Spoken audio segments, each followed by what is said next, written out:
नमस्कार, आदाब। Crime petrol dial 100 में आप सबका स्वागत है। प्यार और नफरत, ये दो शब्द सुनकर आपके जहन में सबसे पहले क्या आता है? यही ना कि ये दोनों एहसास पूरी तरह से दिल से जुड़े हैं, इनमें पूरी शिद्दत होती है। लेकिन कई बार हमारे रिश्ते और व्यक्तित्व पर दिल से ज्यादा दिमाग हावी हो जाता है और फिर हम दिल की सुन ही नहीं पाते। ये प्यार अगर नफरत पर हावी हो जाए तो जिंदगी गुलजार बन जाती है, लेकिन अगर यही नफरत प्यार पर हावी हो जाए तो इसके खतरनाक अंजाम सामने आते हैं। और हमारी आज की ये कहानी प्यार और नफरत, दिल और दिमाग के ऐसे ही द्वंद्व की कहानी है।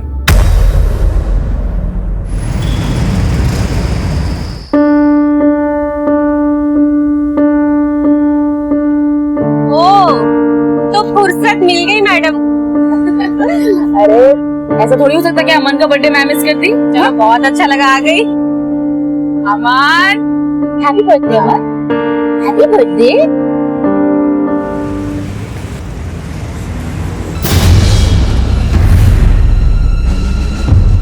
हेलो हेलो हेलो, मेरी बात सुनो।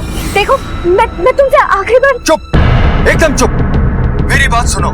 देखो, अब मैं तुम्हारा पागलपन और नहीं झेल सकता। मैं मानता हूँ कि मुझसे गलती हुई थी, लेकिन अब मैं अपनी गलती सुधारना चाहता हूँ और सुधारूंगा। मैं अपनी बीवी बच्चे को लेने उनके पास जा रहा हूँ। मैं अब उनके साथ ही रहूंगा। अगर मान गई तो ठीक है, वरना इस बार मैं जरूर कुछ कर बैठूंगा। देखो मैं ये कहना चाहती। आज के बाद मुझे कॉल करने की कोई जरूरत नहीं है। ड्राइवर, एयरपोर्ट ले लेना। बच्चों ने जो डांस किया ना, मजा आ गया मुझे, लेकिन थकान भी हो गई। यार एक गिलास पानी पिला दो तान्या। हाँ जी। माँ, मैं तो कहता हूँ कि हर हफ्ते एक ऐसी पार्टी होनी चाहिए। नानी, मैं आपको अपनी ड्राइंग दिखाऊं? हाँ दिखाओ। हाँ बेटा दिखाओ। नानी ये देखो। अरे वाह, ये तो बहुत प्यारा बनाया है। मामा, नानी, मॉम, मामी, मी। लेकिन बेटा, इसमें तुम्हारे पापा तो है ही नहीं। माँ, जब इसके पापा इसकी लाइफ में ही नहीं है तो इसकी ड्राइंग में क्यों होंगे?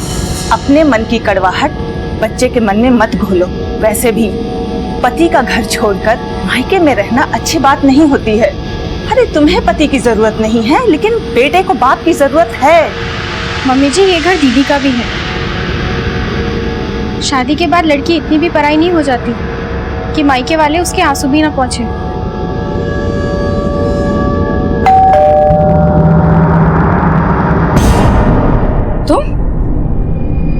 तुम यहाँ क्या करने आए?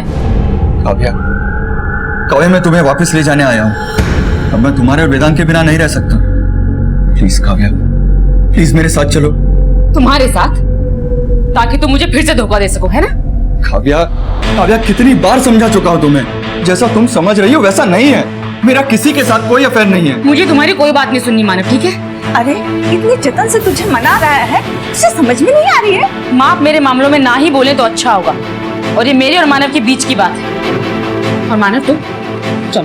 हरी काव्या, मैं काव्या, काव्या, मेरी बात तो सुनो। मुझे तुम्हारी कोई बात समझने की कोशिश तो करो। जाओ यहाँ से, मानव। काव्या, काव्या, मैं समझा रहा हूँ कुछ। मानो भाई साहब, अरे भाई यहाँ से। मैं आप चाहिए, मैं कह रहा हूँ चाहिए। तो समझो मैं। काव्या, काव्या, मेरी बात सुनो। काव्या,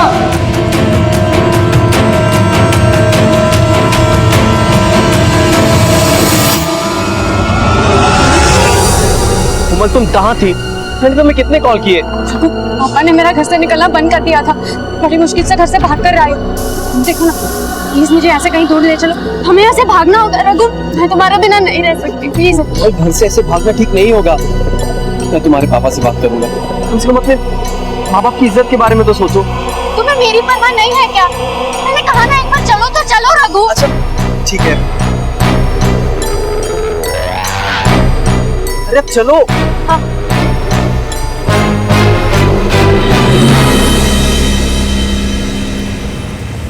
मेरे बेटों को पैसा मिल जाना चाहिए। अगर उन्हें पैसा नहीं मिला ना तो तुम्हारी लाश लेकर आएंगे मेरे पास, समझे?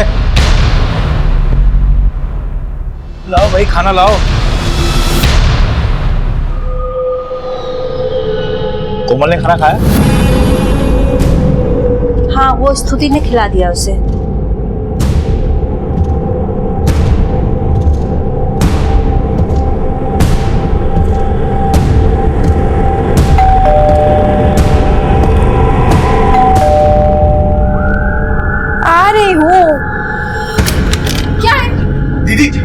लीजिए। काव्या दीदी, जल्दी चलिए दीदी। काव्या दी, क्या हुआ काव्या दी को? हाँ? मेरे को उठो जल्दी। क्या हुआ? तुम आओ ना, बाहर तो चलो। क्या हुआ क्या? जल्दी चलो।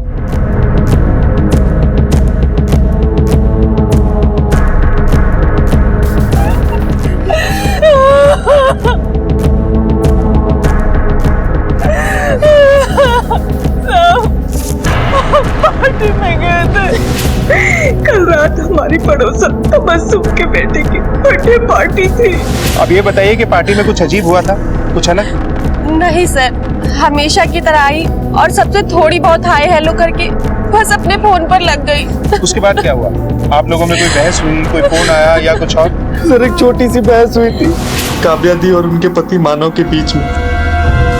मानव हमारे जीजा जी ऐसे उसके दिल में बैठ गया था कि उसका पति मानव उसे धोखा दे रहा है और ये बर्दाश्त नहीं कर पा रही थी।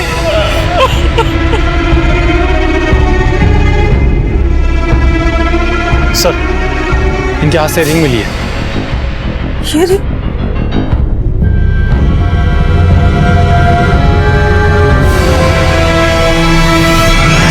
काव्या एक जिंदा दिल लड़की थी। हाँ, वो अपनी शादी से खुश नहीं थी, लेकिन वो अपने पति माधव के धोखे से इतनी भी नहीं टूटी थी कि आत्महत्या कर ले। तो फिर उसकी मौत की वजह क्या थी? और वहीं दूसरी तरफ आगरा में एक लड़की कोमल अपने घर से फरार हो गई थी। क्या इन दोनों के बीच में कोई संबंध था? अगर काव्या ने आत्महत्या की थी तो उसके हाथों में वो अंगूठी किसकी थी? सर ये सच है, ये अंगूठी मेरी है, पर मुझे नहीं पता सर काव्या दी के हाथ में ये अंगूठी कहाँ से आ गई। अगर कुछ नहीं किया तो तेरी ये अंगूठी काव्या के हाथ में कैसे आई? मुझे सच में कुछ नहीं पता सर। कल रात मानव और मेरे बीच में छोटी सी झड़प हुई थी बस। ये अंगूठी थोड़ी ढीली है सर, उस दौरान गिर गई होगी। काव्या दी ने हमारी पूरी फैमिली को सपोर्ट किया सर। पापा के जाने के बाद उन्होंने ही सब कुछ संभाला। भला मैं उनकी जान क्यों लूंगा?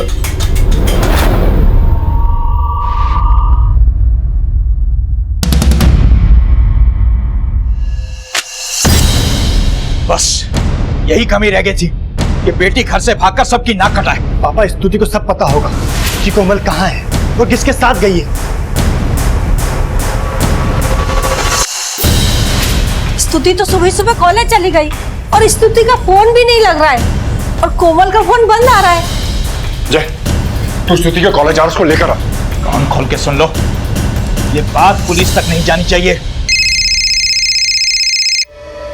सर, मुझे तो ऐसा लगता है कि जब घर के सब लोग सो चुके थे तब टेरेस में काव्या और मयंक के बीच में किसी बात को लेकर बहस हुई होगी और मयंक ने काव्या को धक्का देने की कोशिश की होगी और हाथापाई में मयंक की अंगूठी काव्या के हाथ में आ गई।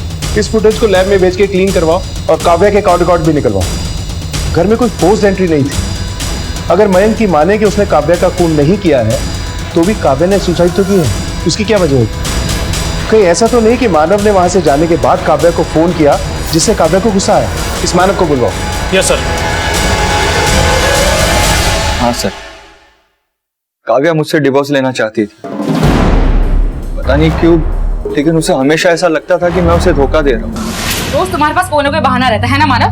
हाँ बताओ, आज इसके लिए क्या बहाना बनाओगे? बोलो। काव्या कितनी बार बताओ, मॉडल गिर रही थी, उसे बचाने के चक्कर में लग गई होगी ये लिपस्टिक। हमेशा झूठ बोलते हो, मुझे पागल बनाते हो, है ना? मैं एक एडवर्टाइजिंग एजेंसी में काम करता हूँ। वहाँ पर खुले मिजाज की लड़कियां होती है। मॉडल से मिलना, बात करना, हंसना, ये सब हमारा काम है। लेकिन काव्या को कभी ये बात समझ नहीं आई। तो आपको लगता है कि काव्या की सुसाइड की यही वजह है? ये तो मैं नहीं कह सकता सर, लेकिन काव्या बहुत स्ट्रांग लड़की थी, पर मूडी भी थी सर। किसके साथ अफेयर चल रहा है आपका? अफेयर? सर मेरा किसी के साथ कोई अफेयर नहीं है। यही तो मैं कब से कहने की कोशिश कर रहा हूँ सर। आपटे, तो ये क्या है? काव्या के मोबाइल में तुम्हारा भेजा हुआ ये मैसेज मिला है। इसमें आपने काव्या को मैसेज किया है जिसमें साफ साफ लिखा है, हाँ मैं किसी और से प्यार करता हूँ, खुश? हाँ सर, मैंने ये मैसेज किया था, लेकिन सर वो काव्या मुझ पर हमेशा बेवजह शक करती थी, इसीलिए मैंने गुस्से में आकर ये मैसेज किया था सर। ठीक है, तुम जा सकते हो।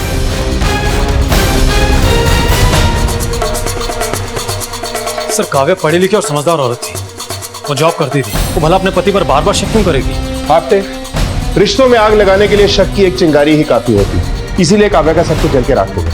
खैर, काव्या के साथ साथ इस मानव के भी कॉल रिकॉर्ड से करवा पता करते हैं कि वो कौन सी लड़की है जिसकी वजह से मानव ने काव्या को धोखा दिया।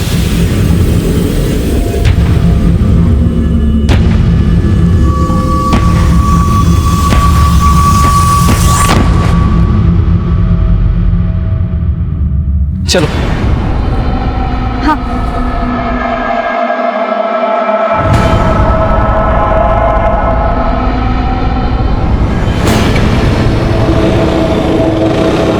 नहीं, घर चलो। सर, काव्या के फोन पर उस रात को मानव का कोई फोन नहीं है और ना ही किसी और का। तबस्सुम की माने तो उसके पहले काव्या बिल्कुल नॉर्मल थी। हाँ सर, मानव से झगड़ने के बाद भी काव्या ज्यादा दुखी नहीं थी। हाँ, थोड़ा गुस्से में जरूर थी। और कोई खास नंबर? नहीं सर, मानव के कॉल रिकॉर्ड्स में ऐसा कोई स्पेशल नंबर नहीं है जिससे उसके अफेयर की बात को सच्चा माना जाए। और सर, काव्या के कॉल लिस्ट में ऑफिस से रिलेटेड ही कॉल्स हैं। सर, काव्या अपने ऑफिस के HR मैनेजर थी। पोस्टमार्टम की इनिशियल रिपोर्ट आ गई है और रिपोर्ट के मुताबिक काव्या के शरीर पर चोट का कोई भी निशान नहीं है और ना ही उसके शरीर में नशीले पदार्थ की मात्रा मिली है और ना ही कोई स्ट्रगल का निशान है। तो पोस्टमार्टम करने वालों का भी फिलहाल यही मानना है कि काव्या ने सुसाइड किया है। क्योंकि काव्या के हाथ में मयंक की अंगूठी महज एक इत्तेफाक नहीं हो सकती। खैर, जैसा दिखता है अक्सर ऐसा होता नहीं, कोई तो बात है इसके पीछे। सर, आपको लगता है कि काव्या की हत्या हुई है? आपने मुझे जो लगता है उस तक पहुंचने के लिए मेरे पास मयंक की डिटेल्स होना जरूरी है और क्लियर CCTV फुटेज भी। और पता करो, मयंक के पास कोई मोटिव था काव्या को मारने का? Yes sir.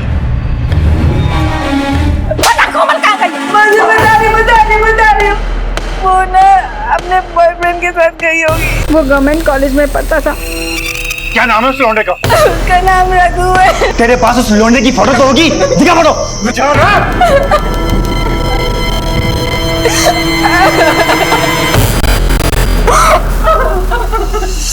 इसके कॉलेज से इसकी जन्म कुंडली निकलवाओ और अपने दोस्तों के जरिए कोमल के फोन की लोकेशन निकलवाओ। पुलिस को इस बात की भनक नहीं लगनी चाहिए। इस मामले को हम खुद ही सर डालेंगे। मुझे ये लड़का जिंदा या मुर्दा चाहिए। कोमल के फोन की लोकेशन निकलवाओ। पुलिस को इस बात की भनक नहीं लगनी चाहिए। इस मामले को हम खुद ही सर डालेंगे। मुझे ये लड़का जिंदा या मुर्दा चाहिए। एक तरफ तहकीकात में काव्या की जिंदगी के पहलू सामने आ रहे थे, उसकी जिंदगी में चल रही उथल पुथल तहकीकात को नए मोड़ दे रही थी। कभी हत्या तो कभी आत्महत्या की तरफ घुमा रही थी। और वहीं दूसरी तरफ आगरा में कोमल के पिता और दोनों भाई उसकी तलाश में जमीन आसमान एक कर रहे थे। और वहीं पुलिस किसी ठोस नतीजे पर पहुंचने के लिए दिन रात जुटी हुई थी। सर, आपका शक सही था।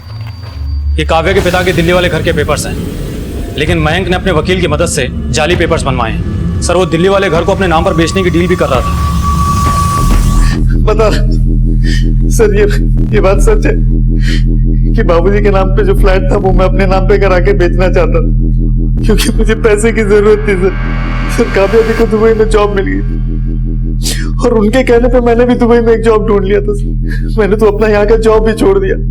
हम अपना सब कुछ बेच करके दुबई शिफ्ट होने वाले थे, पर पता नहीं उन्हें क्या हो गया सर।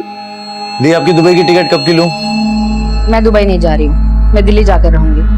दिल्ली क्यों? कहा ना, दिल्ली जाकर रहूंगी।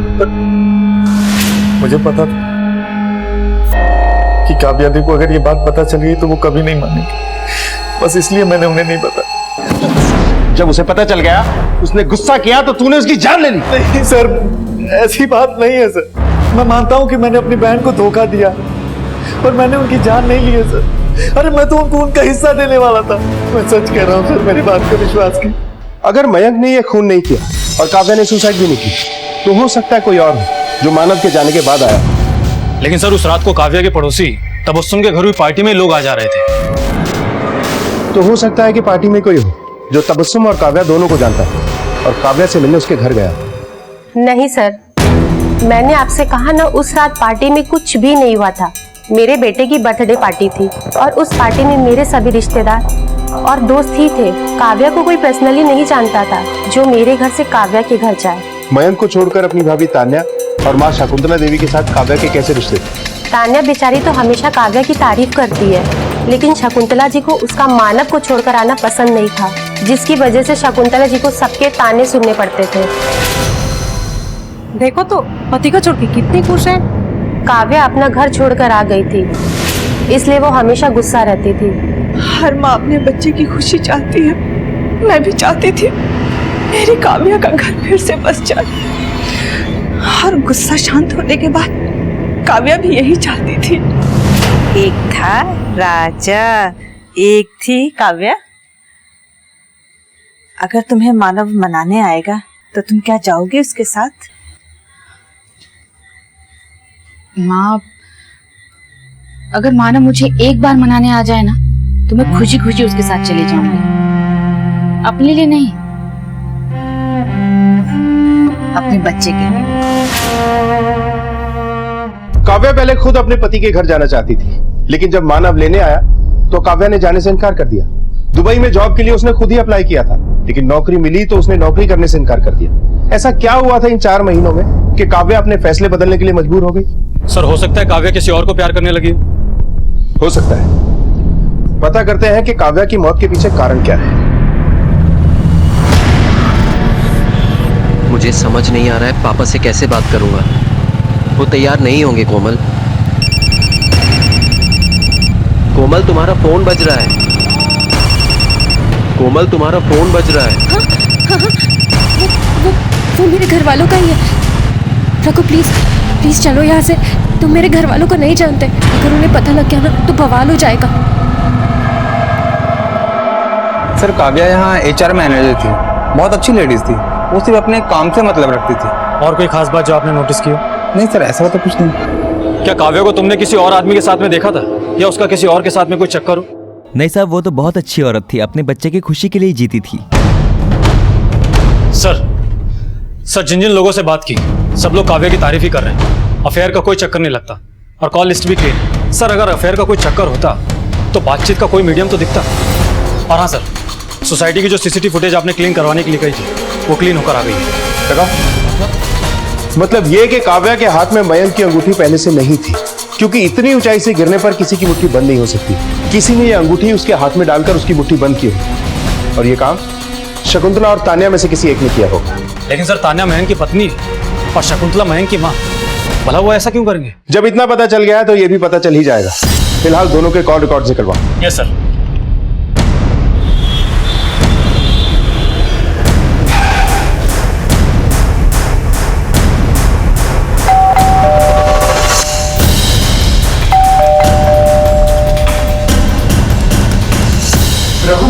जी क्या बदतमीजी है? क्या कर रहे हो आप लोग? अरे तेरा बेटा राघवेंद्र श्रीवास्तव, मैं गवर्नमेंट कॉलेज से तेरा पता निकाला है। जल्दी बता दे साला कहाँ है? लेकिन हुआ क्या है? अब बताओगे आप मुझे? क्या हुआ? क्यों मेरे बाबूजी को परेशान कर रहे हो आप लोग? ऐसे नहीं बताएगा। ये तेरा बेटा है ना? हाँ। अरे बोल, रघु कहाँ है? कहाँ है रघु? अरे हमें नहीं पता रघु कहाँ है। भाई कोमल दिल्ली में है। चल चल चल।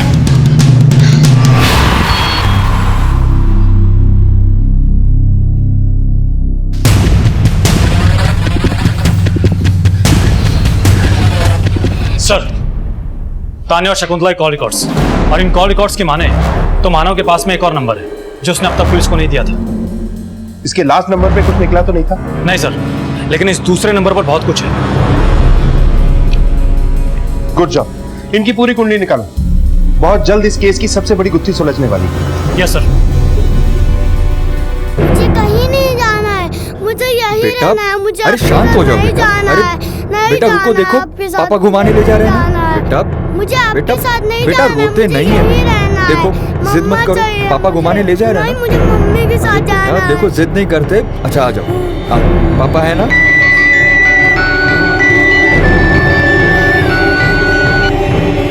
हेलो,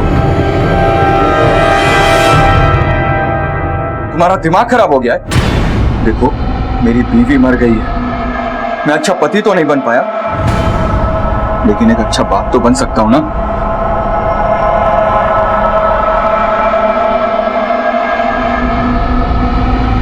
सारा सामान रख लिया ना ठीक से? हाँ हाँ। क्या हुआ? रघु रघु, मुझे बहुत डर लग रहा है। कुछ नहीं होगा, मैं हूं ना। किससे बात कर रही थी? हाँ, अब स्तुति से, घर वालों के बारे में पूछ रही थी।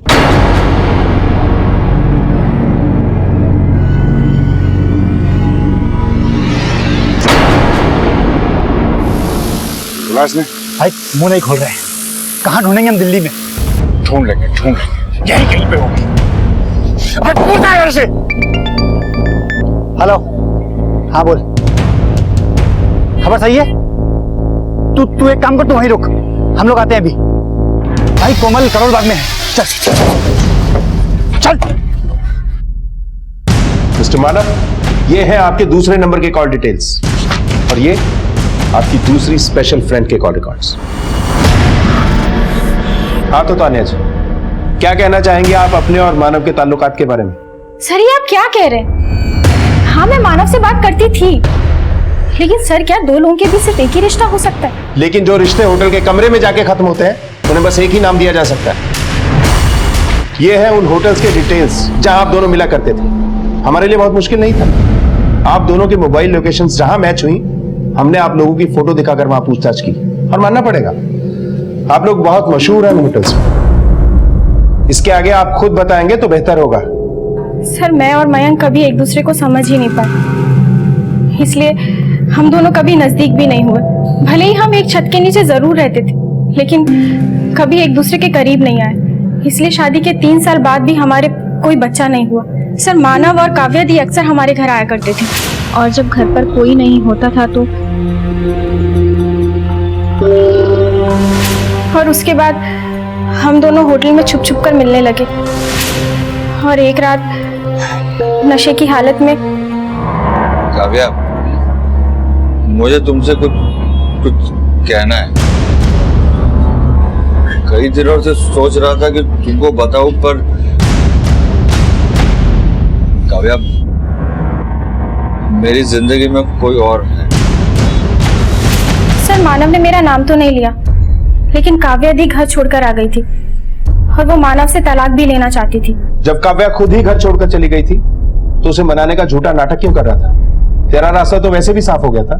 सर मैं मानता हूं कि मुझसे गलती हुई थी, लेकिन मैं काव्या से बहुत प्यार करता हूं सर, और काव्या से भी ज्यादा अपने बेटे वेदांत से। मैं अपनी फैमिली को नहीं खोना चाहता था सर, लेकिन ये तानिया मेरे पीछे ही पड़ गई थी। मैं तुम्हारे पीछे पड़ गई थी? एक मिनट, जब मानव नहीं माना तो तुमने काव्या को रास्ते से हटा दिया। सर मैं मानती हूँ, मैं मानव को चाहती थी, लेकिन सर मेरा यकीन कीजिए, मैंने काव्या दी को नहीं मारा। लेकिन तुमने मयंक को रास्ते से हटाने की कोशिश तो की ना, उसकी अंगूठी काव्या के हाथ में रखकर।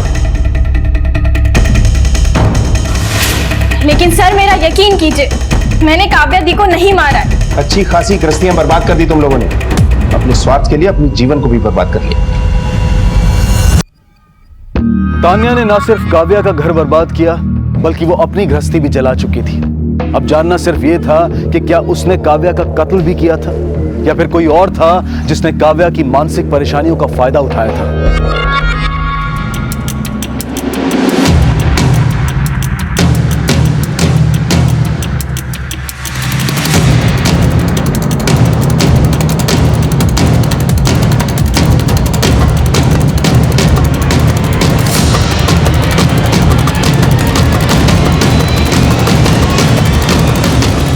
क्या हुआ? करोल बाग में सब गए हैं, वहीं देखा गाड़ी भी जाते हुए। पक्की है, पक्की है। चल चल चल चल निकल।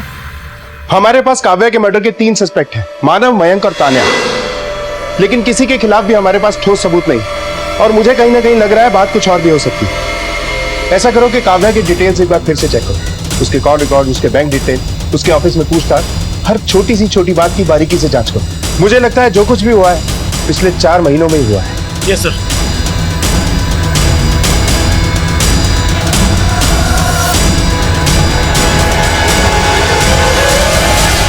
सर हमने काव्या की बैंक डिटेल्स को वेरीफाई किया, और इस एटीएम ट्रांजैक्शन के अकॉर्डिंग काव्या 2 महीने पहले आगरा गई थी।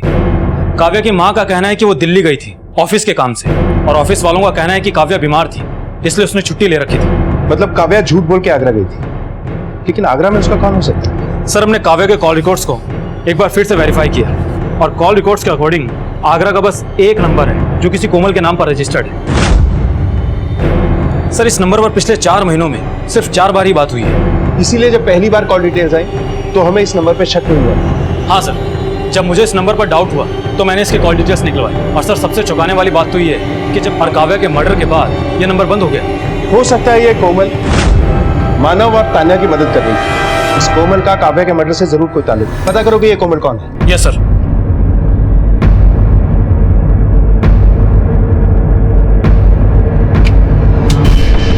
क्यों बे, ये दोनों यहाँ रुके हैं? कोमल, मैंने भागने की कोशिश की तो मेरी फोटो डाल देगा। अगर हम लोग नहीं आते तो मुझे मार डालता। कोमल तू चिंता मत कर, तू घर चल, हम उस रघु को जान से मार देंगे। तू चल।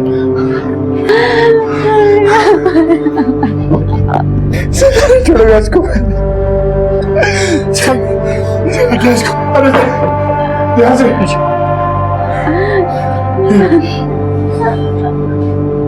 बोलिए क्या बात है?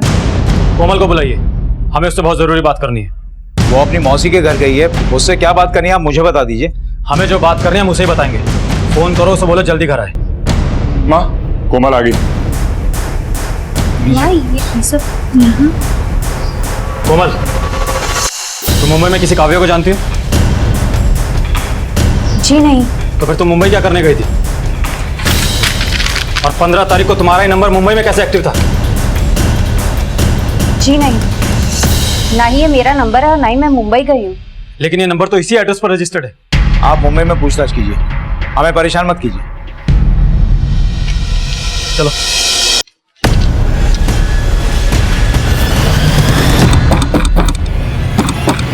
कोई है, कोई है, कोई है क्या? क्या ये सब? और इसे बांध के क्यों रखा?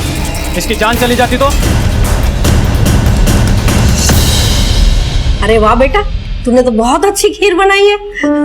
बहुत बढ़िया है। हाँ माँ, खीर तो बिल्कुल अच्छी है। नाइस वन कोमल। कोमल सचमुच अच्छी खीर बनाई है।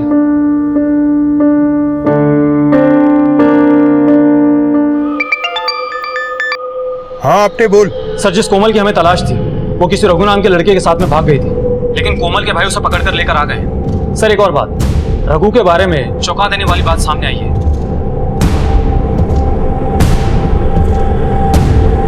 सर मुझे लगता है कि आपको आगरा जल्दी आ जाना चाहिए। ठीक है, मैं आता हूँ। कोमल, तुम रो क्यों रही हो? मैं तुम्हें कुछ नहीं होने दूंगा।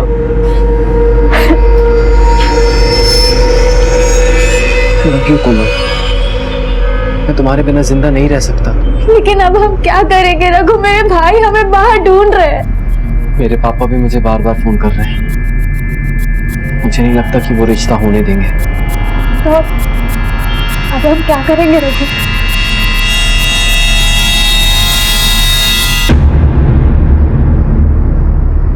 हम सबको मार डालेंगे।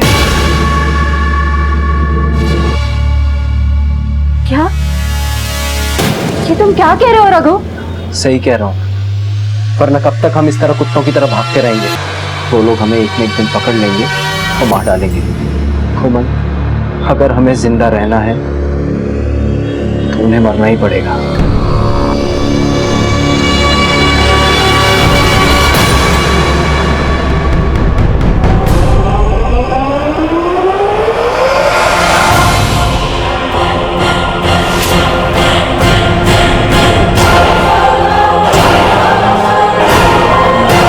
अजीब लोग हैं आप। आपके बेटे को मारा पीटा, आपके छोटे बेटे को उठा कर ले गए, और आप लोग कह रहे हैं कि आपको कंप्लेंट नहीं करनी। साहब, रघु तो हमारे लिए कब का मर चुका है। उसके चक्कर में उसके दोस्त की बहन वैशाली ने अपनी जान दे दी, और वो दुखी होने की जगह खुश था, बहुत खुश।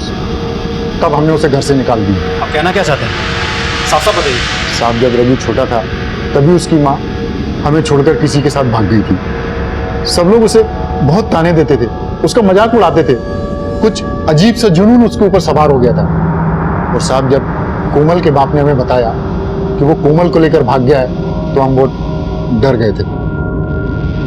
हमने सोचा कि कहीं वो कोमल की भी जान ना ले ले, लेकिन भगवान का शुक्र है कि वो बच्ची बच गई।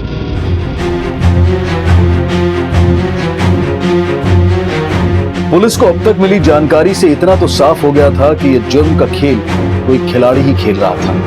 उस तक पहुंचने के लिए पुलिस ने बड़ी बारीकी से छानबीन शुरू की। सर हमने सारी लड़कियों की डिटेल्स निकाल ली है। जिस वैशाली की बात हो रही है उसके फोन पर किसी रुचि का नंबर है और रुचि ने 6 महीने पहले ही सुसाइड किया है। लेकिन सर सबसे चौंकाने वाली बात तो ये है कि रुचि के फोन पर काव्या का नंबर है और काव्या ने भी सुसाइड किया और काव्या के फोन पर कोमल का नंबर है। इस आदमी ने पहले वैशाली के नाम पे सिम खरीदा जिससे रुचि से बात किया करता था, फिर रुचि के नाम से सिम खरीद के ये कोमल से बात कर रहा था। इस दौरान वैशाली और रुचि दोनों मर जाती है और कोमल का नंबर हमें काव्या की डिटेल्स में मिला। इसका मतलब ये हो सकता है कि अगला नंबर कोमल का है। ये हम क्या कर रहे हैं कोमल? हम इतने नहीं गिर सकते। मैंने अपने पापा को मार डाला। जी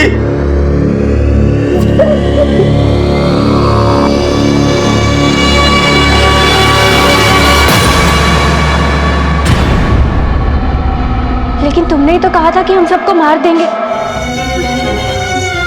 क्या करवाने जा रहा था मैं तुमसे? मुझे ना तो जीने का हक है ना तुमसे प्यार करने का। ये क्या करने जा रही थी? अपने परिवार वालों को मार रही थी। बाकी तो हमें सब समझ में आ गया। ये बता कि इतनी रात को काव्या के घर में कैसे घुसा तू?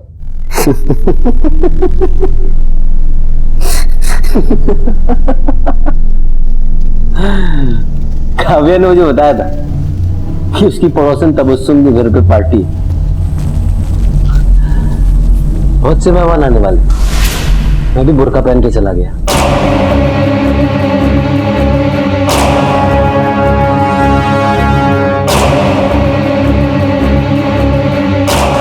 और सीढ़ियों के नीचे छुपकर सही वक्त का इंतजार करने लगा।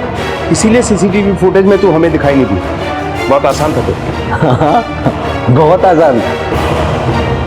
एक्चुअली ना काव्या को ना उसके घर में मारना चाहता था।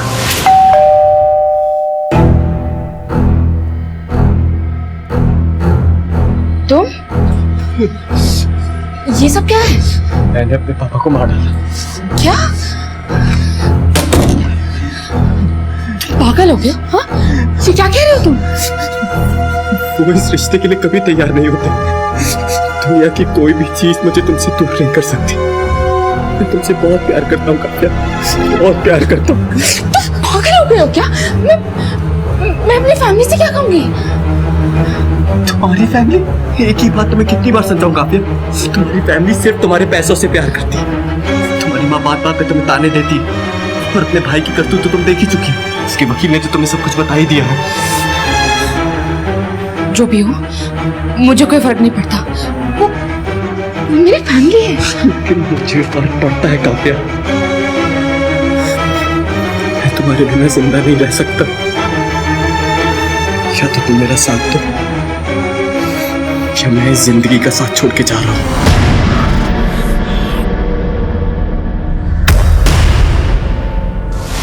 जो औरत अपना परिवार नहीं संभाल सकती, अपने बेटे को शिक्षा नहीं दे सकती, ऐसी औरतों को भी सजा मिलनी चाहिए ना। मेरा काम है इंसाफ देना। इंसाफ तो तुझे हम देंगे। तेरा सारा गेम हमें समझ में आ चुका है। बस ये बता, तू लड़कियों को कॉल कैसे करता था? नंबर तो तेरा कभी लिस्ट में आया नहीं। Technology sir. आजकल मोबाइल और कंप्यूटर पर ऐसे बहुत से ऑनलाइन गेम हैं जिनमें चैटिंग का ऑप्शन होता है। पहले मैं ऐसी लड़कियों को ढूंढता हूं जिन्होंने कुछ गलत किया हो। वैशाली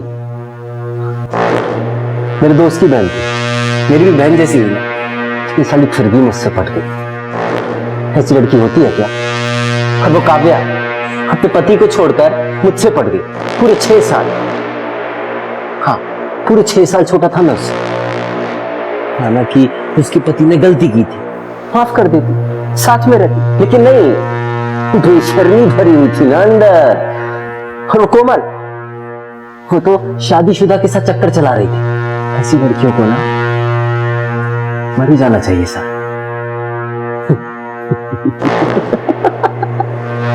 मैं ना बस लोगों के दिमाग से खेल रहा था। दिमाग से खेल रहा था मैं। अब तेरे दिमाग का इलाज इस जेल के दवाखाने में होगा। तान्या को काव्या के सुसाइड को मर्डर साबित करने के लिए और पुलिस को गुमराह करने के लिए गिरफ्तार किया गया और महेंद्र और उसके बेटों को रमन और उसके बेटे अरब के साथ मारपीट और अरब के अपहरण के आरोप में गिरफ्तार किया गया। आज पूरी दुनिया टेक्नोलॉजी के जरिए एक दूसरे से जुड़ी है। दोस्त बनाने में कोई बुराई नहीं, लेकिन यह सुनिश्चित करना जरूरी है कि हम किसके साथ अपनी बातें शेयर कर रहे हैं, क्योंकि प्यार को नफरत में बदलते देर नहीं लगती और जब सबसे करीबी इंसान नफरत पर उतारू होता है तो ज्यादा घातक साबित होता है। देखते हैं हमारे आज के एपिसोड की दूसरी कहानी।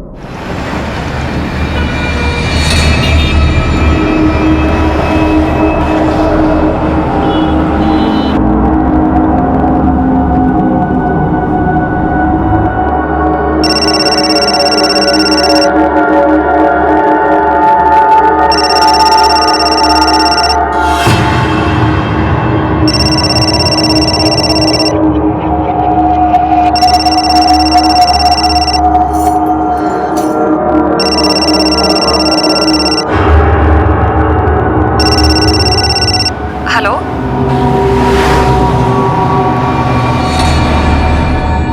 लेकिन ठीक है, मैं आती हूँ।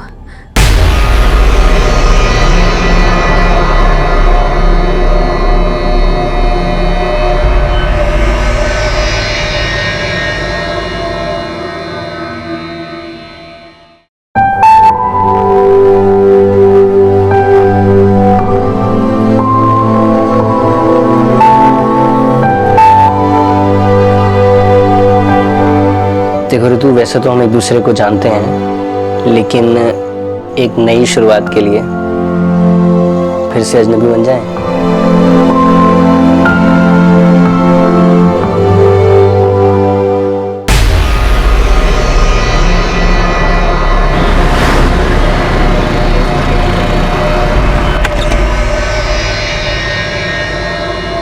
रितु,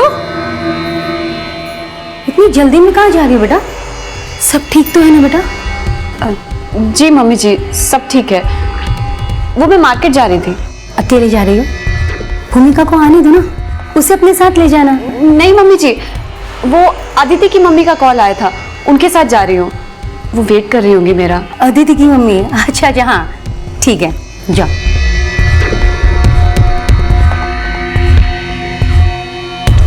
हाय भाभी। अरे अजीब है, देखा भी नहीं। हेलो, घर पहुंच गई? हाँ, पर ये जो तुम्हारी सो कॉल्ड रितु दीदी है ना, आजकल बहुत एटीट्यूड दिखाने लगी है। मेरी सो कॉल्ड रितु दीदी तुम्हारी भाभी भी तो है, और रहा उनका एटीट्यूड तो उसका टेंशन ना लो, मैं हैंडल कर लूंगा। ठीक है? ठीक है।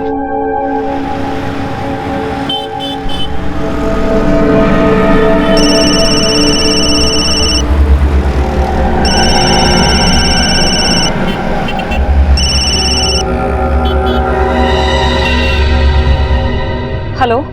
हाय रितु, मैं कह रहा था कि आज की शाम तुम्हारे नाम शॉपिंग, डिनर और फिर फिल्म का नाइट शो, सिर्फ हम दोनों, क्या कहती हो? हेलो रितु, तुम कुछ बोल क्यों नहीं रही हो? सब ठीक है ना?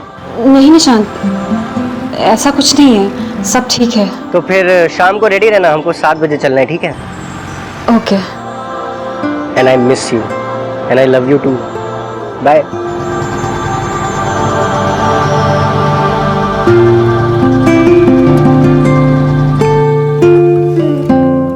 कितनी अच्छी है ये ना? हाँ। तुमको पता है, जब तक तुम्हारे हाथों की ये मेहंदी नहीं उतरेगी ना, तब तक ये पिक्चर मेरी डीपी से नहीं हटेगी।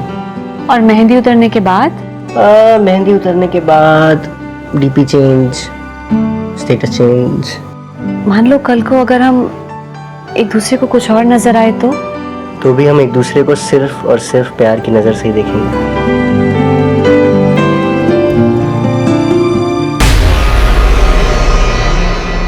16 जुलाई 2016 को ऋतु वशिष्ठ को आखिरी बार देखा गया और 16 जुलाई की रात ही उसकी गुमशुदगी का केस पुलिस के सामने आया था। लेकिन मौजूदा वक्त में ऋतु कहां जा रही थी, वो किससे मिलने वाली थी? यह इस केस का ऐसा अध्याय था जो बेहद ही नाटकीय अंदाज से लिखा गया था। ऋतु की शादी 1 महीना पहले निशांत वशिष्ठ के साथ हुई थी और यह शादी दोनों की खुशी और रजामंदी से हुई थी। ऋतु एक एजुकेटेड हाउसवाइफ थी और निशांत एक कोचिंग इंस्टीट्यूट में ट्यूटर था। कोचिंग इंस्टीट्यूट के अलावा वो घर पर भी कोचिंग क्लासेस दिया करता था।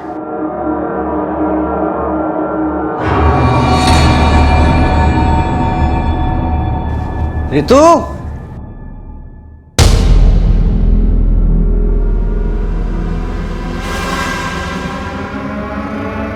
आप जिस नंबर को डायल कर रहे हैं वो इस समय स्विच्ड ऑफ है।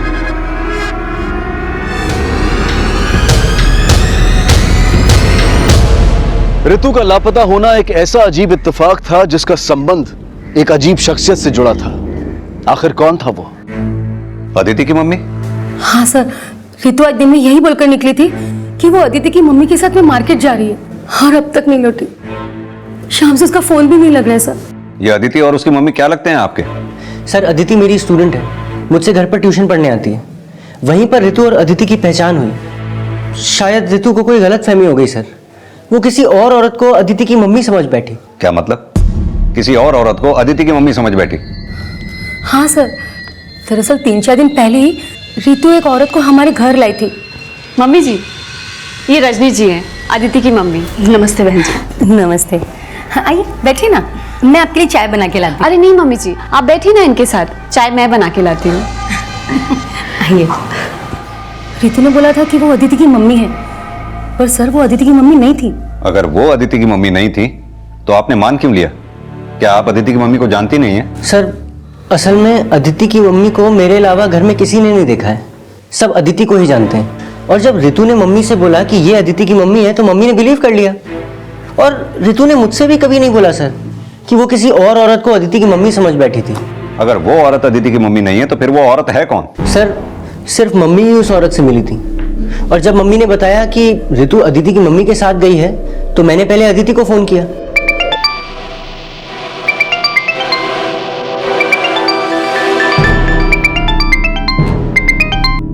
सॉरी सर, वो थोड़ा फीवर था इसलिए नहीं आ पाई। नहीं, इट्स फाइन अदिति, वो ऋतु है वहाँ।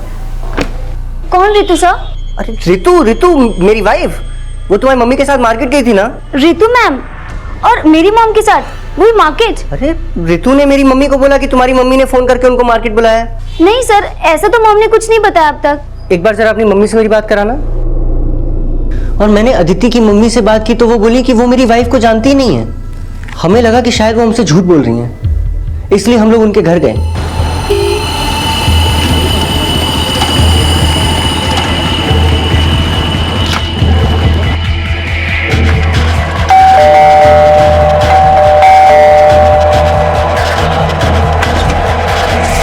सर, आप? जी, अदिति है। अदिति? निशांत सर, आप अदिति की मम्मी? बेटा, उस दिन ऋतु ने तो मुझे किसी और से ही मिलवाया था। ये रजनी जी हैं, अदिति की मम्मी। आप अदिति की मम्मी? बेटा, उस दिन ऋतु ने तो मुझे किसी और से ही मिलवाया था। ये रजनी जी हैं, अदिति की मम्मी। जिसे ऋतु की सास अदिति की मम्मी समझ रही थी, असल में वो अदिति की मम्मी थी ही नहीं। तो क्या ऋतु ने झूठ बोला था या फिर वो किसी गलतफहमी का शिकार हुई थी? ये केस ऐसे कई सवालों से शुरू हुआ था, लेकिन इस केस का सबसे अजीब और रहस्यपूर्ण सवाल यह था कि वो औरत कौन थी जिसे अदिति की मम्मी समझा गया था। और पुलिस को भी यही बताया गया था कि उस औरत को ऋतु और ऋतु की सास के अलावा किसी ने नहीं देखा था। आर यू श्योर कि ऋतु ने उस औरत को अदिति की मम्मी ही बताया था? हाँ सर, मैं झूठ क्यों बोलूंगी? खुद ऋतु ने मुझसे कहा था कि वो औरत अदिति की मम्मी है। कितने बजे घर से निकली थी ऋतु? दोपहर को लगभग 2:30 बजे करीब निकली थी। और हाँ सर, ऋतु ने मुझसे ये भी कहा था कि वो अदिति की मम्मी का कॉल आया था, उनके साथ जा रही हूँ।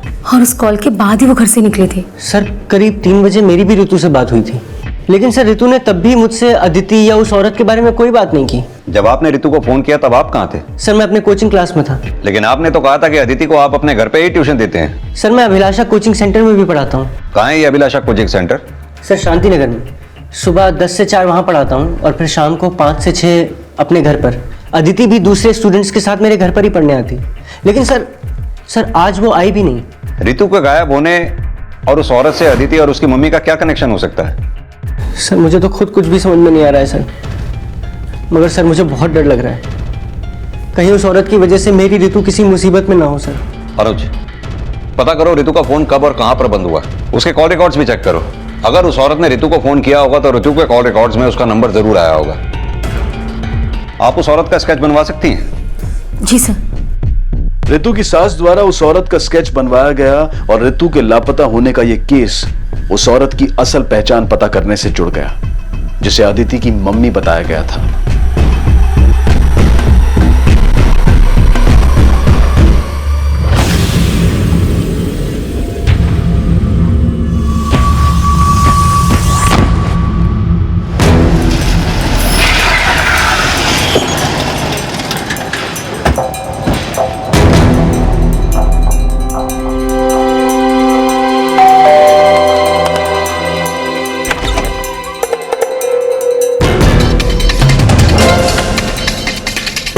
हम नहीं जानते ये कौन है। बेकार में हमें परेशान क्यों किया जा रहा है? आपको परेशान नहीं कर रहे, बल्कि ऋतु के हस्बैंड और उसकी मदर इन लॉ की बात कंफर्म करने के लिए यहाँ आए। माना कि आप ऋतु से कभी नहीं मिली, लेकिन अदिति तुम निशांत के घर पिछले 7 महीने से ट्यूशन पढ़ने जा रही हो। ऋतु को कितना जानती थी, जो ऋतु ने इस औरत को अपनी सास से तुम्हारी मम्मी कहकर मिलवाया? सर, निशांत सर की शादी के कुछ ही दिनों बाद सर ने अपने स्टूडेंट्स और कलीग्स के लिए एक पार्टी रखी थी। वहीं पहली बार मैं ऋतु मैम से मिली थी। Congratulations. We wish you a very happy married life. Thank you. तब से ऋतु मैम से कभी कभार बातें हो जाती थी, पर हम सिर्फ घर में ही मिलते थे, बाहर हम नहीं मिलते थे, और ना ही मेरे पास उनका नंबर है। आई डोंट नो कि वो क्यों मिसअंडरस्टैंड कर रही है कि ये लेडी को मेरी मॉम कह रही है।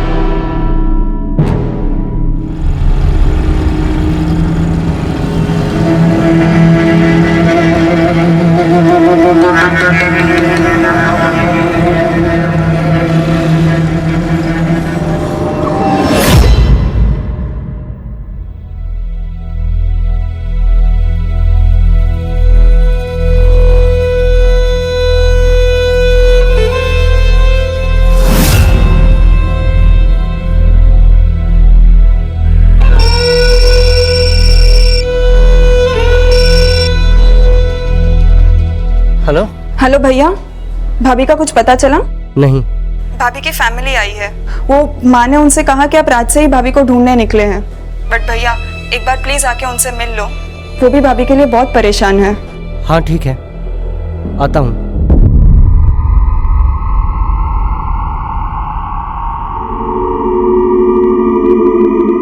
भगवान पे भरोसा रखो समदन जी। लेकिन समदन जी, आपको ऐसा तो नहीं लग रहा कि ऋतु ने आपसे झूठ बोला है? कैसी बातें कर रहे हैं? मुझे तो ऋतु पे पूरा भरोसा है, बल्कि हमें तो ये लग रहा है कि उस औरत ने ऋतु से झूठ बोला होगा। लेकिन मौसी जी, वो लेडी कौन हो सकती है जिसकी वजह से कल रात से ऋतु जी घर नहीं आई है? वो जो कोई भी हो प्रतीक, मुझे तो लगता है कि ये सब जरूर उस अदिति और अदिति की मम्मी की कोई चाल है।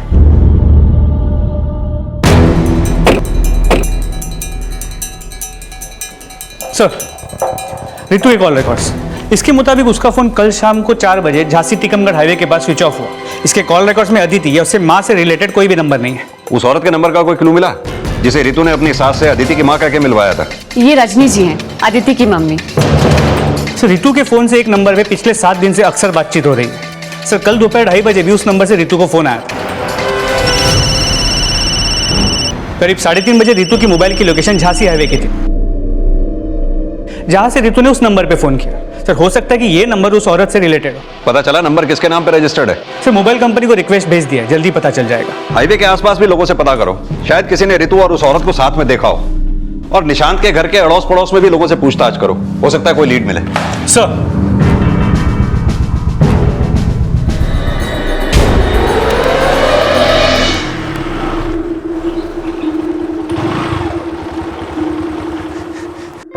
जिया जी, कुछ रिति का पता चला क्या? प्रतीक, अगर कुछ पता चला होता ना तो मैं अकेला नहीं लौटता।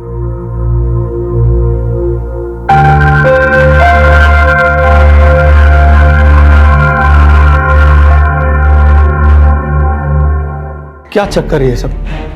तुम्हें कुछ तो अंदाजा होगा ना? पापा, मुझे खुद कुछ भी समझ में नहीं आ रहा है। न जाने ऋतु ने उस औरत पे कैसे विश्वास कर लिया। और मम्मी, ऋतु को घर पे आए हुए भी कुछ ही दिन हुए हैं, आपने कैसे उस औरत पे विश्वास कर लिया? मानती हूँ कि मुझसे भूल हुई, मगर मुझे नहीं पता था कि ऋतु ने तुम्हें भी नहीं बताया कि वो उस औरत से अदिति की मम्मी समझकर मिल रही थी। बेटा, ऋतु से जरूर कोई भूल हुई होगी, उसे प्लीज गलत मत समझना। नहीं नहीं मम्मी, मैं उसको गलत नहीं समझ रहा हूँ। पापा, मुझे सच में बहुत डर लग रहा है, कहीं ऋतु के साथ कुछ। ऋतु के साथ क्या हुआ होगा, वो अब कहां होगी, ये रहस्य फिलहाल उस औरत की पहचान के भरोसे था जिसे अदिति की मम्मी की झूठी पहचान दी गई। लेकिन ऋतु के ससुराल और अदिति के घर से लेकर ऋतु के मोबाइल की आखिरी लोकेशन तक उस औरत की पहचान का कोई भी सिरा जुड़ता नजर नहीं आ रहा था। और जिस मोबाइल नंबर को उस औरत तक पहुंचने का जरिया समझा जा रहा था, उसका परिणाम भी शून्य था। सर, वो नंबर फेक आईडी पे 7 दिन पहले एक्टिवेट किया गया है और उस नंबर से सिर्फ ऋतु को फोन किया गया है। यानी कि उस नंबर का इस्तेमाल ऋतु के खिलाफ साजिश रचने में हुआ। ये अदिति और उसकी मम्मी का कनेक्शन उस औरत या उस नंबर से कोई है क्या? नहीं सर, उस औरत को लेकर अब तक हमारे पास कोई भी लीड नहीं है। हमारे पास ऐसा कोई भी विटनेस नहीं है जिसने उस औरत को देखा हो या उसे पहचानता हो। अनुज, ये औरत अभी हमारे पास एक स्केच के अलावा और कुछ भी नहीं, और इस औरत को शक्ल दी है ऋतु की सास ने। कहीं ऐसा तो नहीं इस औरत का कोई अस्तित्व भी ना हो? सर, मतलब आप कहना चाहते कि ऋतु की सास ने हमसे झूठ बोला और ऋतु को गायब करने में उसी का हाथ है? हो सकता है। ऋतु 1 महीना पहले निशांत से शादी करके इनके घर में आई। एक नई नवेली दुल्हन को गायब करने की वजह दहेज से लेकर कुछ भी हो सकती है। शायद ऋतु को गायब करने के लिए ऐसी साजिश रची गई जिसमें अपराधी को ऐसी शक्ल दी गई जिसका कोई नाम नहीं, कोई पहचान नहीं।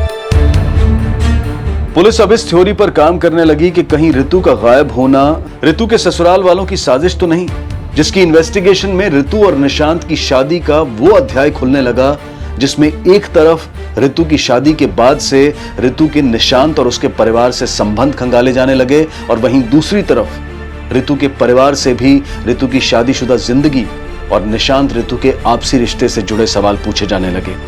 सर, मुझे नहीं लगता कि ऋतु के ससुराल में किसी के साथ भी किसी तरह का कोई मनमुटाव था। हो सकता है कोई ऐसी बात हो जो आप लोगों के कानों तक पहुंची ही ना हो। मेरा मतलब शादी के बाद ऋतु से कोई ऐसी मांग की गई हो जो वो आप लोगों को बता ही ना पाई हो। सर, निशांत और उसकी मम्मी ने तो शादी से पहले भी कोई मांग नहीं रखी थी, और इसीलिए हमने मतलब शादी के बाद बिना मांगे बहुत कुछ दिया था सर। और अगर ऐसी कोई बात होती तो ऋतु हमसे शेयर करती सर। और सर, ऋतु तो निशांत जी और उसकी सास की तारीफ करते हुए नहीं थकती थी। वो वहां पे बहुत खुश थी, लेकिन पता नहीं इसकी खुशियों को किसकी नजर लग गई। निशांत और उसके घर वालों को कब से जानते हैं आप लोग? सर, 10 साल पहले तक तो वो हमारे पड़ोसी थे, लेकिन निशांत के डैडी के डेथ के बाद वो लोग शिफ्ट कर गए। सर, मैं ऋतु के लिए लड़का तलाश रहा था, उसी समय मेरी मुलाकात निशांत से हुई। बस मुझे लगा मेरी तलाश खत्म। ये लड़का सर 10वीं पास करने के बाद घर पे ही ट्यूशन लेता था सर, अपनी पढ़ाई के साथ साथ अपने पूरे परिवार की जिम्मेदारी भी निभाता था। बस सर, मैंने उसकी माँ से बात की और शादी तय हो गई। राजेश जी, मेरी और आप लोगों की हाँ तो है, लेकिन शादी तो ऋतु और निशांत को करनी है, इसलिए फैसला इन्हीं लोगों पे छोड़ा जाए तो अच्छा है। जी बिल्कुल। वैसे तो दोनों बचपन में स्कूल में एक साथ पढ़ते थे, लेकिन इस बात को बीते काफी अरसा हो गया, तो क्यों नहीं इन दोनों को एक साथ बात करने का अकेले मौका दे दिया जाए। जी जरूर।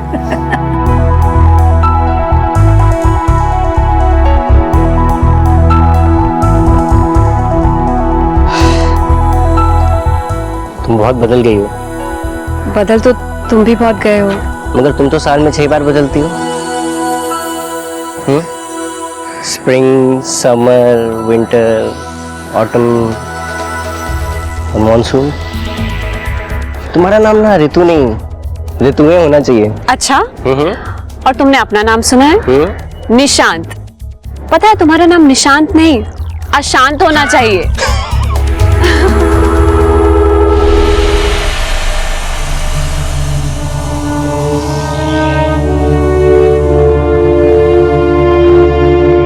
अफसाने भी बदलते हैं बदलते वक्त के साथ।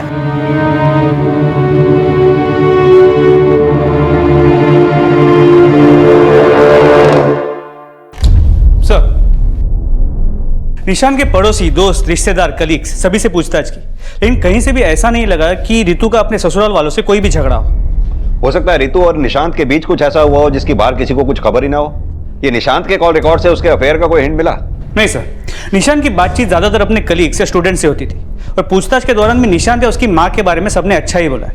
और अगर उसकी माँ की बात मानी जाए तो बात आके रुकती है रितु पे। हो सकता है रितु ने जानबूझकर उस औरत का झूठा इंट्रोडक्शन दिया हो कि वो अदिति की मम्मी है। ये रजनी जी हैं, अदिति की मम्मी।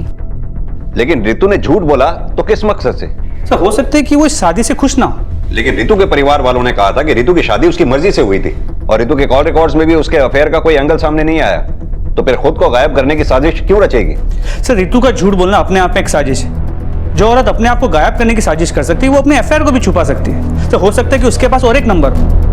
अनुज, अगर रितु को गायब होना ही था तो फिर उस औरत को अदिति की मां बताकर घर में लाना और एक कॉल के बाद गायब हो जाना कुछ अजीब नहीं लगता? कहानी कुछ और ही है। रितु के गायब होने में कहीं ऐसा तो नहीं कि अदिति और उसकी मां का कोई कनेक्शन हो? ये इन दोनों को अच्छी तरह से इन्वेस्टिगेट करो। ये रितु और निशांत की जिंदगी से जुड़े हर आदमी को अच्छी तरह से खंगालो। हो सकता है कोई ऐसा हो जो रितु और निशांत की जिंदगी से ना खुश हो। हमें हर पॉसिबिलिटी को अच्छी तरह से खंगालना होगा।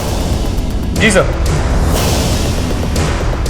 पिछली बार मैंने घाटे का सौदा किया, लेकिन इस बार नहीं। तुम्हारे ससुराल वालों को तुम्हारा सच पता चल गया तो पता है ना क्या होगा। मम्मी, आप और भैया सिर्फ यही क्यों मान रहे हो कि भाभी को गलत फहमी हुई होगी कि वो औरत अदिति की मम्मी है? ऐसा भी तो हो सकता है ना कि शायद भाभी ने आपसे झूठ बोला हो। तू कहना क्या चाहती है? वो भला मुझसे झूठ क्यों कहेगी? अब ये तो सिर्फ भाभी ही जाने कि वो आपसे झूठ क्यों बोल रही है, लेकिन हो सकता है ना कि शायद भाभी को भैया से शादी ही ना करनी हो और इसी। भूमिका, बस कर। इसके आगे कुछ कहा ना तो।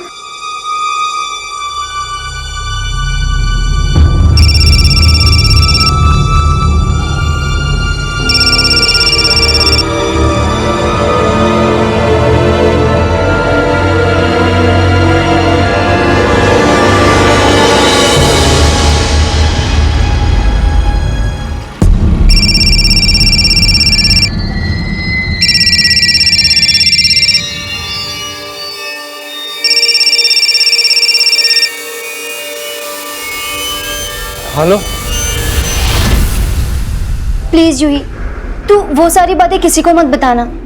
अगर ये सारी बातें सामने आ गई तो मेरी मॉम मेरा जीना मुश्किल कर देगी। अदिति, तो कुछ और तो नहीं छिपा रही हो ना मुझसे? नहीं जूही, मैं और कुछ नहीं छुपा रही हूँ। सर मैं आपसे कुछ भी नहीं छुपा रहा हूँ। मेरे और रितु के बीच में कोई भी प्रॉब्लम नहीं थी।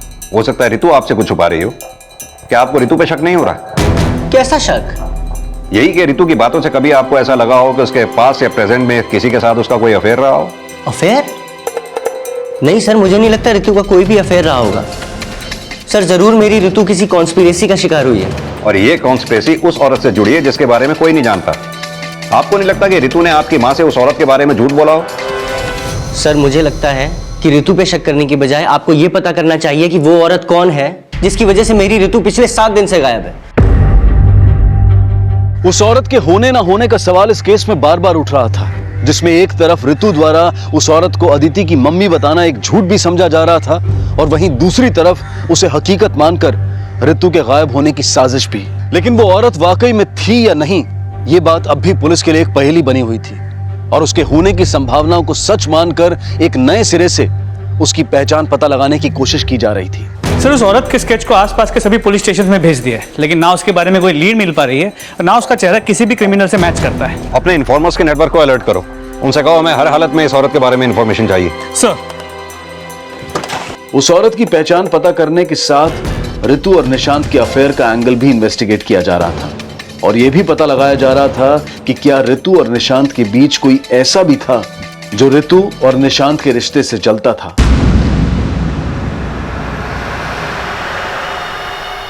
लेकिन जल्द ही कुछ नए समीकरण सामने आए जिनका कनेक्शन अदिति की मम्मी के साथ नहीं बल्कि अदिति से जुड़ा था। सर मैंने आदित्य और रितु मैम को कहीं बाहर मिलते हुए तो नहीं देखा, लेकिन क्या? नहीं सर, कुछ नहीं। देखो अगर अदिति से रिलेटेड बात है और तुम छुपा रही हो तो अभी बता दो, वरना। नहीं सर, ऐसी बात नहीं है, पर रितु मैम के मिसिंग होने के बाद आदित्य ने मुझसे प्रॉमिस लिया था कि मैं ये बात किसी को ना बताऊं। क्या बात है वो? Actually sir, Aditi Nishant sir को लाइक करती है। क्या? Yes sir. और वो अक्सर कहा करती है कि उसका लाइफ पार्टनर निशांत सर जैसा होना चाहिए, बस और कुछ नहीं। सर, एक 17-18 साल की लड़की के दिल में अपने ट्यूटर के लिए फीलिंग्स होना कोई नई बात नहीं, लेकिन सर क्या इतनी छोटी लड़की इतना बड़ा कांड कर सकती है? एक औरत को अपनी नकली माँ बना के पहले उसने रितु को मिलवाया और फिर रितु को गायब कर दिया। हो सकता है अनुज, या फिर यह भी हो सकता है कि अदिति को यह आइडिया देने वाला कोई और ही हो सकता है वो निशांत ही हो। इस निशांत को थाने बुलाओ और तुम जाकर जरा अदिति से पूछताछ करो। सर,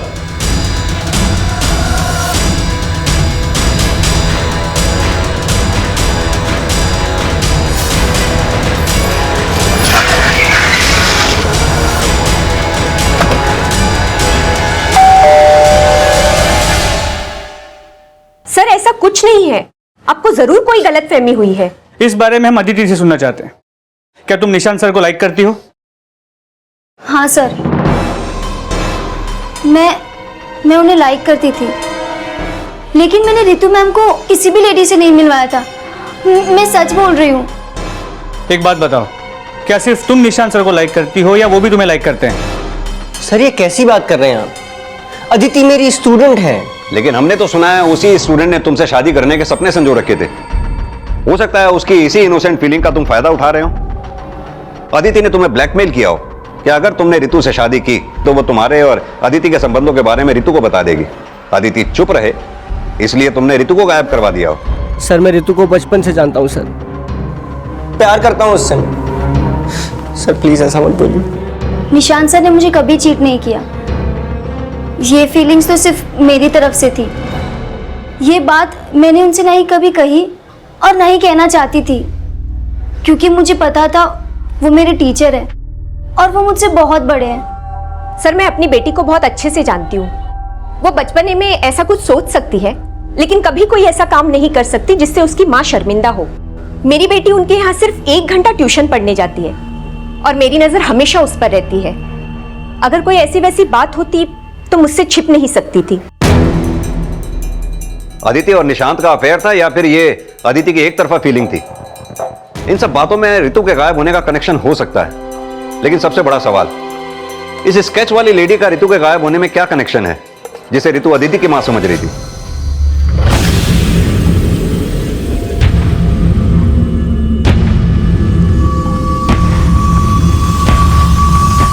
सर, मैंने निशान के बहन की एक्टिविटी चेक किया तो पता चला वो अक्सर रितु के भाई प्रतीक से मिलती रहती है।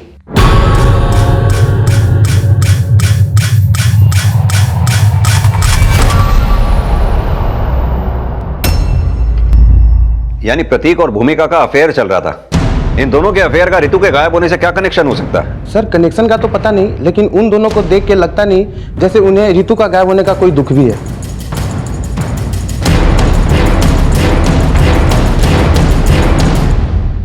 जी सर, मुझे और रितु को पता था कि भूमिका और प्रतीक का अफेयर चल रहा है। आपके कस्टम में आपकी बहन की शादी आपके साले से की जा सकती है? जी सर, लेकिन रितु नहीं चाहती थी कि भूमिका और प्रतीक की शादी हो। वो तो उनको मिलने से भी मना करती थी। तुम दोनों समझ क्यों नहीं रहे हो? देखो अब से तुम दोनों अकेले में बिल्कुल नहीं मिलोगे, सिर्फ और सिर्फ अपनी पढ़ाई पे ध्यान दोगे। पर दीदी हम पढ़ाई पे तो ध्यान दे ही रहे हैं ना। प्रतीक मुझसे बहस मत करो, मैं जितना कह रही हूँ उतना सुनो, वरना मुझे निशांत की मम्मी और हमारे मम्मी पापा से बात करनी पड़ेगी और तुम्हें अच्छे से पता है वो कैसे रिएक्ट करेंगे। हमने प्रतीक और भूमिका के बारे में पता किया।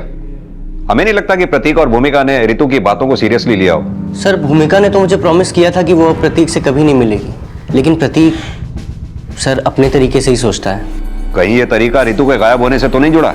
नहीं सर, रितु उसकी बहन है। इन सब बातों का उसके गायब होने से कोई लेना देना नहीं हो सकता। रितु को गायब करने वाला इनमें से कोई भी हो सकता है। अब सवाल यह है कि रितु को गायब करने में इस औरत का हाथ है या इस केस से फिर इस औरत का कोई लेना देना ही नहीं। रितु पिछले 11 दिनों से गायब है। मुझे तो उसके गायब होने में अब सिर्फ 2 ही पॉसिबिलिटीज नजर आती हैं, या तो रितु खुद कहीं भाग गई या फिर किसी अपराध का शिकार हो गई। एक काम करो, रितु के गायब होने से पहले के प्रतीक और भूमिका की एक्टिविटीज चेक करो, उनके कॉल रिकॉर्ड स्टडी करो। हो सकता है इस औरत को रितु से मिलवाने में भूमिका और प्रतीक का ही हाथ हो। सर उस औरत का पता लगाने के साथ साथ रितु के गायब होने को उसकी हत्या से जोड़कर पुलिस, और साथ ही यह भी पता लगाया जा रहा था कि कहीं रितु का गायब होना ह्यूमन ट्रैफिकिंग से तो नहीं जुड़ा है। लेकिन फिलहाल रितु के बारे में पुलिस के पास कोई सुराग नहीं था। लेकिन जल्द ही मिली एक सूचना से इस केस में एक नया मोड़ आ गया। सर, वो फेक आईडी का नंबर जिससे रितु को फोन किया गया था अभी अभी झांसी टिकमगढ़ हाईवे के पास स्विच ऑन हुआ है और इस नंबर से फिर से एक कॉल किया गया, इस बार रितु के भाई प्रतीक को, जिसके बाद ये नंबर फिर से स्विच ऑफ हो गया। जिस जगह पे ये फोन ऑन हुआ है फौरन एक टीम वहां भेजो और रितु के भाई प्रतीक का फोन सर्वेलेंस पे डलवाओ। सर।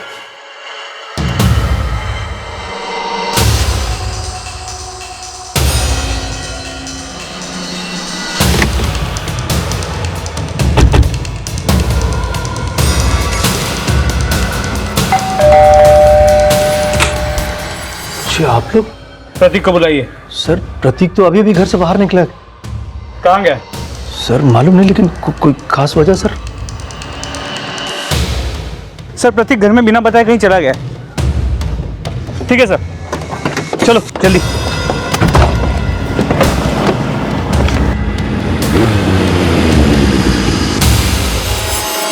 ठीक है सर, प्रतीक का फोन हाईवे के उसी स्पॉट की तरफ मूव हो रहा है जहां से उसे फोन आया था।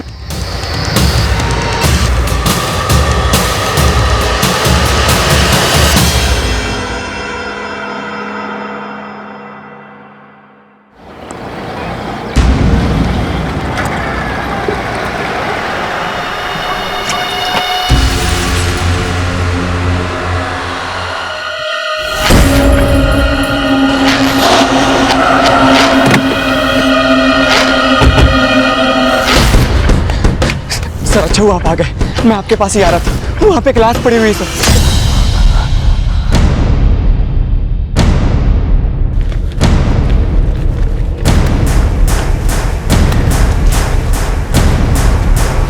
सर ये तो वही औरत लग रही है जिसका स्केच निशान की मां ने बनवाया था। अब ये साफ हो चुका था कि उस औरत का अस्तित्व था जिसका स्केच रितु की सास ने यह कहकर बनवाया था कि रितु ने उसे अदिति की मम्मी समझा था। लेकिन उस औरत की हत्या का क्या राज था और रितु अब तक कहां थी? इन सारे रहस्यों को जानने के लिए अब रितु का भाई रिमांड पर था। सर मैंने कुछ नहीं किया, मेरा विश्वास करो सर, मैं तो घर पे था तभी एक लड़की का कॉल आया। हेलो प्रतीक, तुम्हारी बहन तुमसे मिलना चाहती है।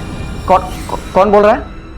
तुम्हारी सिस्टर की फ्रेंड। और मैं उसकी बातों में आ गया और मैं वहां से भागा, तभी सर आप लोग आ गए। कहानी अच्छी है लेकिन हम विश्वास नहीं करेंगे।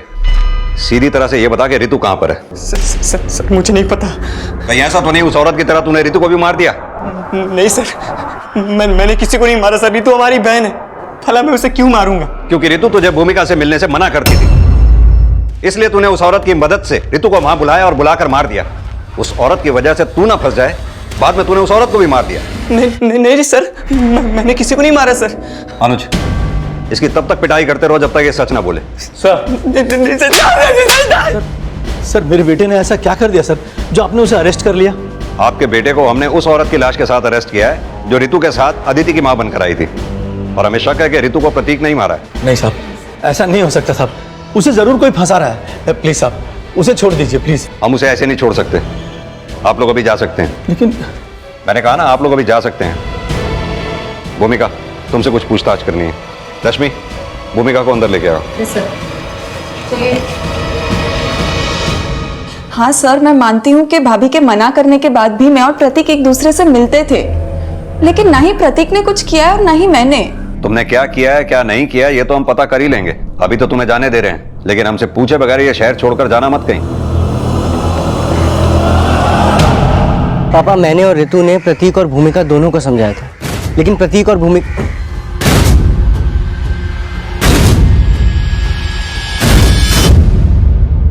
सर प्रतीक को बहुत तोड़ा, लेकिन वो अभी भी अपने बात पे टिका हुआ है।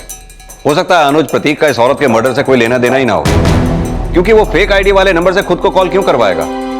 हो सकता है ये सच बोल रहा हो। लेकिन सर अगर प्रतीक सच बोल रहा है तो उस औरत को मारा किसने और रितु कहाँ गायब है? सर कहीं ऐसा तो नहीं कि उस औरत के मर्डर में रितु का ही हाथ हो? कहानी कुछ भी हो सकती है। अब ये कहानी तभी साफ होगी जब इस औरत की पहचान हमारे सामने आएगी। इस औरत के पहचान के नाम पर हमारे पास सिर्फ इसका स्केच ही था, अब फोटो भी है। इस फोटो के जरिए इस औरत को पहचानना अब हमारे लिए आसान होगा। जूही, मैंने तुझे मना किया था ना कि तू ये बात किसी को नहीं बताएगी। तूने मेरा ट्रस्ट तोड़ा। अदिति, पुलिस ने मुझे बहुत फोर्स किया तो मैं डर गई। वैसे भी जब तूने कुछ नहीं किया तो तू क्यों डर रही है? मैं डर नहीं रही हूँ, पता है इसकी वजह से मेरी मॉम ने मुझसे बात तक करना बंद कर दिया है। इट्स ओके अदिति, सब ठीक हो जाएगा।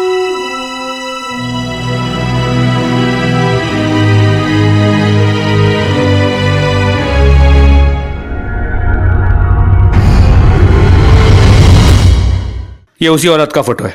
इसकी लाश हमें मिली है झांसी हाईवे। तो झांसी से लेकर टीकमगढ़ तक अपने पूरे नेटवर्क को फैला दो। कैसे भी करके मुझे इस औरत की पूरी इन्फॉर्मेशन चाहिए, जल्द से जल्द। ठीक है साहब। रितु की लीड तलाशने के लिए पुलिस अब उस औरत की फोटो के जरिए उसकी पहचान पता लगाने का प्रयास कर रही थी और इसी दौरान उसकी पोस्टमार्टम रिपोर्ट सामने आई। सर, उस औरत के पोस्टमार्टम रिपोर्ट के मुताबिक उसका मर्डर उस फेक नंबर से प्रतीक को किए गए कॉल से 2 घंटे पहले ही हो चुका है। इसका मतलब प्रतीक सच बोल रहा है? जी सर, लेकिन प्रतीक ने यह भी बताया था कि उस कॉल में उससे एक लड़की ने बात किया था। अब ये लड़की कौन हो सकती है? सर एक मिनट। हाँ साहब। साहब, वो फोटो वाली औरत का पता चल गया है। शीतल नाम है उसका। ललितपुर में प्रगति क्लासेस में रिसेप्शनिस्ट का काम करती थी। रहती कहाँ थी वो?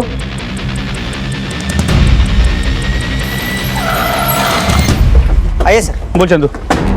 सर वो ये घर में रहती है, वो भी अकेले, रेंट पे। 6 महीने पहले उसने प्रगति क्लासेस ज्वाइन की है, तब से वो यहाँ ही रहती है साहब। दोस्तों रिश्तेदारों के बारे में कुछ पता चला? साहब मैंने बहुत पूछा लेकिन कुछ खास नहीं पता चला। बस इतना मालूम पड़ा है क्या वो झांसी की रहने वाली है और उसके आगे पीछे भी कोई नहीं है। उसके बारे में पता किया तो पता चला क्या वो 1 नंबर की अय्याश औरत थी। बहुत सारे मर्दों के साथ उसका अफेयर है। जहाँ शीतल काम करती थी वहाँ किसी ने रितु को आते हुए या उससे बात करते हुए देखा है? साहब मैंने बहुत पूछताछ की लेकिन ऐसा कुछ सामने ही नहीं आया। घर कौन सा उसको?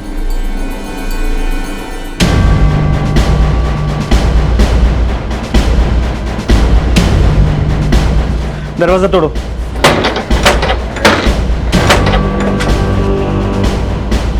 पूरे घर को अच्छी तरह से चेक करो, जल्दी। जी साहब।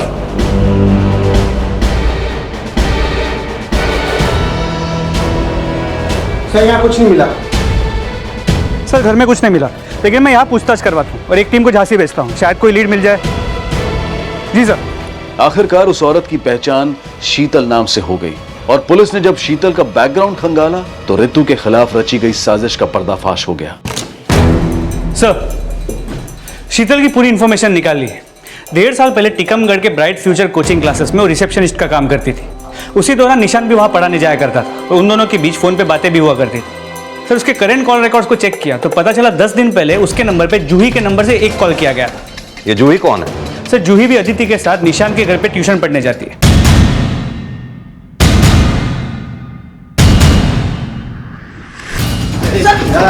मैंने कुछ नहीं किया सर, मैंने कुछ नहीं किया। आप लोगों को कोई गलतफहमी हुई है। तूने क्या किया है क्या नहीं किया जूही हमें सब बता चुकी है।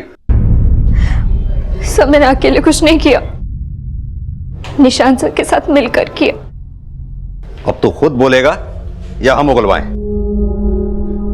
सर मैं जूही से प्यार करता था, लेकिन जूही बहुत रिच फैमिली से बिलोंग करती है सर, और उसका हाथ मांगने की मेरी हैसियत नहीं थी। मैंने सोचा कुछ भी करके मुझे अपना खुद का कोचिंग इंस्टीट्यूट खोलना पड़ेगा, तब शायद उसके पेरेंट्स मुझसे शादी कराने के लिए राजी होंगे। और तब रितु के फादर मुझे मिले।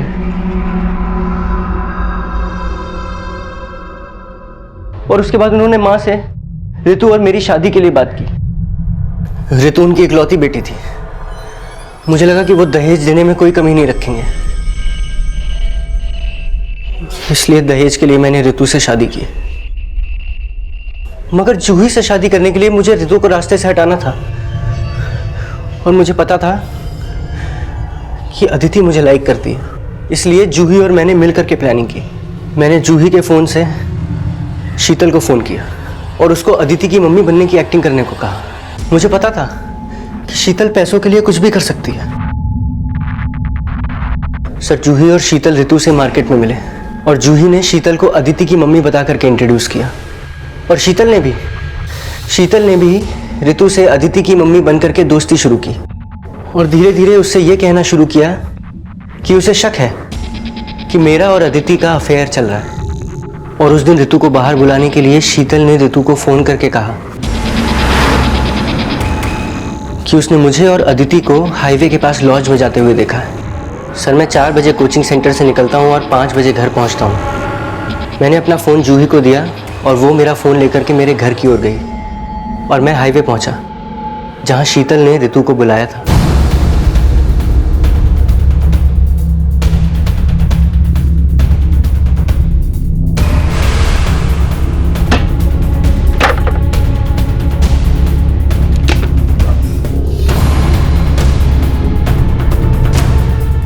अदिति की मम्मी का इंतजार कर रही हो? निशांत? सॉरी रितु, तुमने एक ऐसी कश्ती में पैर रखा था जिसे एक ना एक दिन डूबना ही था। लेकिन शीतल को यह नहीं पता था कि मैंने रितु का मर्डर कर दिया।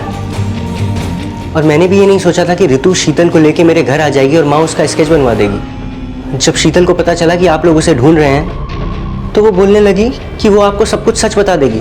और जिस फोन से शीतल रितु को फोन करती थी उससे जूही ने प्रतीक को फोन किया। प्रतीक, तुम्हारी बहन तुमसे मिलना चाहती है। और तुझे लगा कि प्रतीक फंस जाएगा? जरा से दहेज की लालच में तूने एक मासूम लड़की की जिंदगी तबाह कर दी। अपने किए पे अब तू जिंदगी भर भी पछताएगा ना, तुझे मुक्ति नहीं मिलेगी।